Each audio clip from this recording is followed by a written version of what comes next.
A patient came into the clinic recently, smiling softly, almost shyly.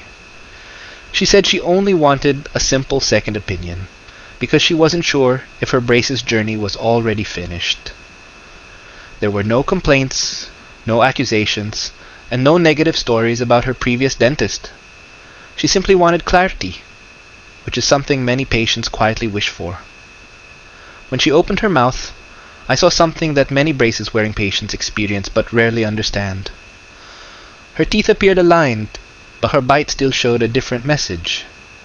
Her overjet was still quite large, around 6 to 7 millimeters, and her deep bite was covering most of the lower front teeth.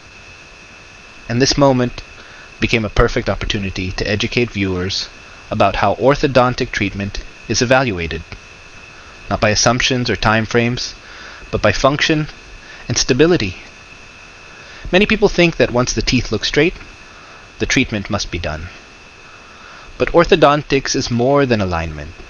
It's the relationship between the upper and lower teeth, how they meet, how they move, and how stable they are long term. An overjet that is still forward, or a deep bite that hides the lower teeth, can exist even when the smile looks neat in photos. This doesn't mean someone made a mistake. It simply means the bite needs more time, and that's normal. Each person's orthodontic journey unfolds differently, and no two cases finish at the same pace. Braces don't follow a universal schedule. Some patients complete treatment quickly, while others require additional months or years, and both situations are completely acceptable. Tooth movement depends on many natural factors: the original position of the teeth, the depth of the bite, how often the patient returns for adjustments, and even the biological speed of how their teeth respond. None of this reflects negatively on any dentist. It simply highlights how personalized orthodontics is. What matters most is the final outcome: a functional, comfortable, and stable bite.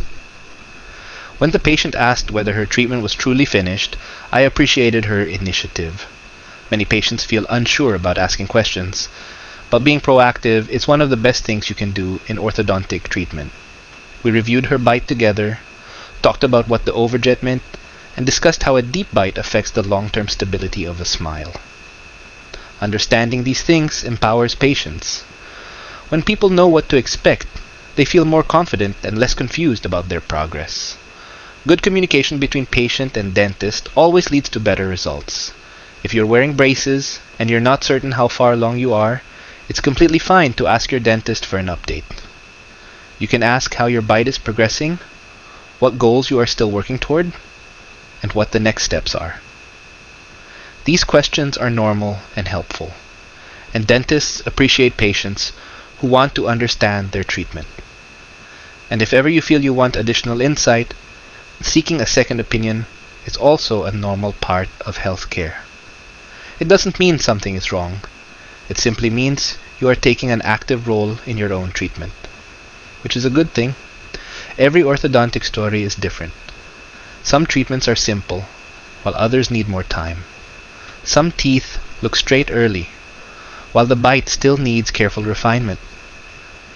And through all of this, patience and proper guidance make the entire process successful. My goal in sharing this case is not to point fingers or compare dentists. It is simply to educate, to help you understand your own smile better, and to remind all braces-wearing patients that progress is not judged by the calendar, but by the harmony of the bite. If you found this helpful, feel free to explore more educational videos here on the Cabansag Dental channel. The more you understand your treatment, the better your orthodontic journey becomes,